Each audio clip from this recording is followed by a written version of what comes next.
Ladies and gentlemen, it's time for Bruce to start tweaking the intensive notebook. We are on change tweak number 437. Go. 437, this is the first video. You haven't known about the first 436. Well, hello out there, all of you intensive facilitators. It's good to have this time to chat with you. And as Jeff has alluded to, I do like to tweak the book and have made some tweaks. And as next intensive coming out, you'll be getting an email from me with all of these tweaks highlighted in writing. Looks like this. And then I've actually enclosed a copy of each of the pages that we've made the changes to as well, so that you can see them. But I just wanted to call your attention to them and let us walk through them together. But first, let me start off by thanking you for all the work that you do and the ministry that you have investing in the lives of these couples. We're seeing lots of great results, and I would love to hear some stories from you folks and some of the things that you see as you're doing follow-up with these couples. I know Karen and I have seen some fun things happen and some discouraging things happen. So that's all part of the ministry, but I'd like to develop a network here where we can get together on a quasi-regular basis to just touch base and see what we're doing and how some of you are tweaking the material and using it. And as a matter of fact, some of the tweaks that we're going to talk about today have come from the fact that you guys are using some things, have suggested some things that have proven to be helpful. Let you know, things are going very well this year. We're up in number of couples over last year this time, and Jessica's doing a great job for us there, and we've hired Ross Weidman to come in and help us raise some money, and maybe we'll do a video later on about our building project so that you can stay up to snuff on that. But if you got that email from me with the intensive changes, you might just want to pull those sheets of paper out and we can walk through them, and I'll just give you a little history as to why we made those changes and the tweaks. And if you have any questions, feel free to email me back on those and we can get together on the phone. But the first thing we did is on the welcome letter. We're going to keep that under my name and the PhD only because a number of people are talking about the credentials of coaches, and we're just trying to aid the credentialing of that. So it's no big deal on my part, but it's just a way we think we can communicate clearly to people where the books come from and that type of thing. But the two things on page 2 in the intro section that I want to call your attention to is we added a little ground rules piece just to help us remember to talk about the ground rules. You can tweak those if they don't fit you. But we put a heavy lifting prompt in there, and I know that's more for me than anybody else because I always forget to talk about heavy lifting on Friday night, and it's a good way to get us started off that way. On page 4, the story of Jesus calming the storm, we added a question only because one of the themes that I want to see us continue to develop over the course of the intensive is that God is for us. God wants what's best for us. God loves us. God is concerned about where we are, and He doesn't want us to stay in that place. And that's the whole setup of Mark chapter 4 in the storm, that we all are in a storm, and God, Jesus didn't want us to be in a storm. But the key question that the disciples asked Jesus was, "Teacher, do you not care that we're perishing?" And I want us to call attention to that as we use it in session 1, just so that we can piggyback and say, hey, we want you to know tonight that Jesus cares. Jesus does care that your marriage is not where you want it to be, and it's not where He wants it to be.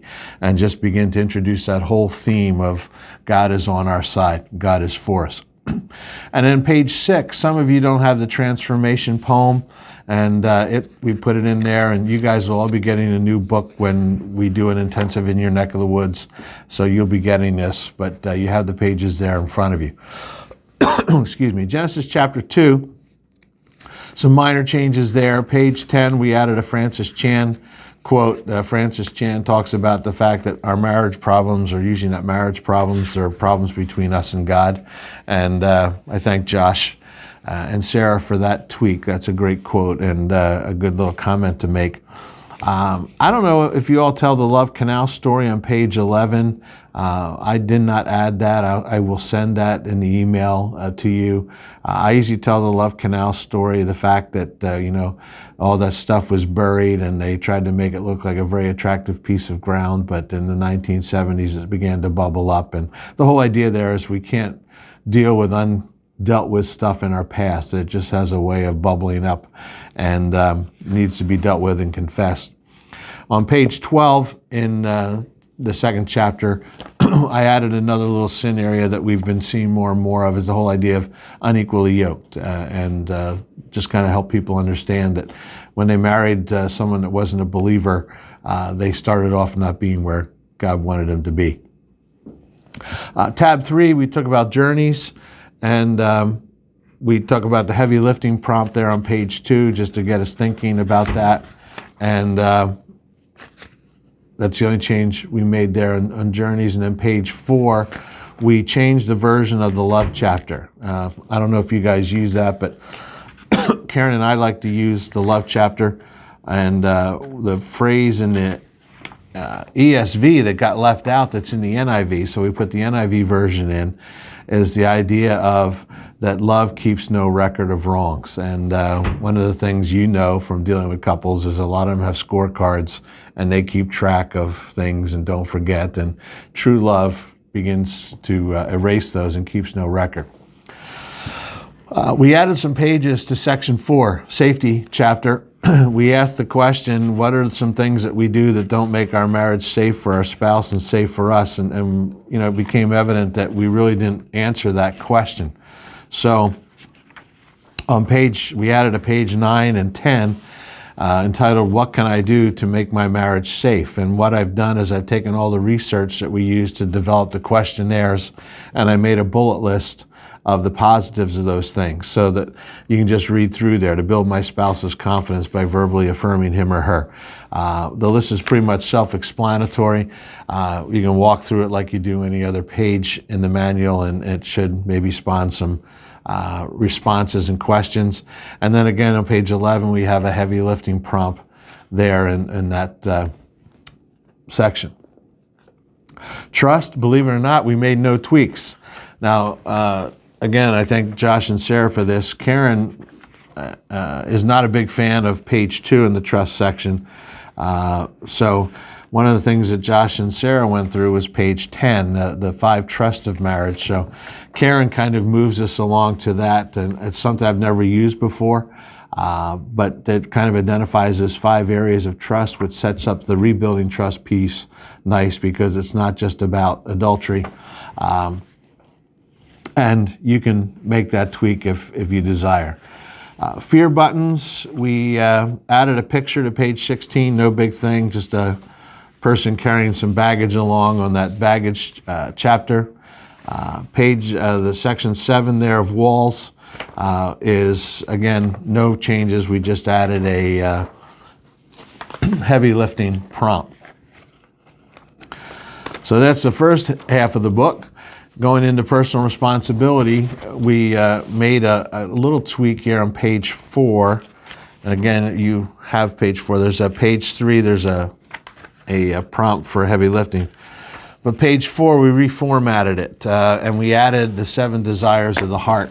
One of the things that Karen and I did is we used Mark and Debbie Losser's book, 7 Desires, and used that to help give couples some ideas and maybe some verbalization of what it is they want from their spouse that they're not getting. I've included a link in the email that I sent you of a little brief description of the 7 desires. It's a PDF file. It's safe to open. If you get a prompt that it might have viruses, it doesn't. It's all clear. You can go through and get that, and if you want to walk through that with me, I'll be glad to help you with that. And then we changed page 5 a little bit. We reformatted the list of grievous ways and just added some questions there. And we added a heavy lifting prompt. 9, area 9 there, self-care. We added a prompt on page 2, nothing big there. Spouse care, we added a heavy lifting prompt on page 2. And then the only other thing we really did in that section, and again, it's not life and death, but a lot of people are so familiar with Chapman's love languages on page 5. We added his gifts there, and because some couples have been asking where that is. So we added that and gave credit to Chapman's 5 love languages. His other ones are covered in Swihart's, so no real need to take the time to footnote that. Heart Talk, next section there, we added, made some major changes to 11 of sorts, not really, but page 2, we added the example of going to play golf.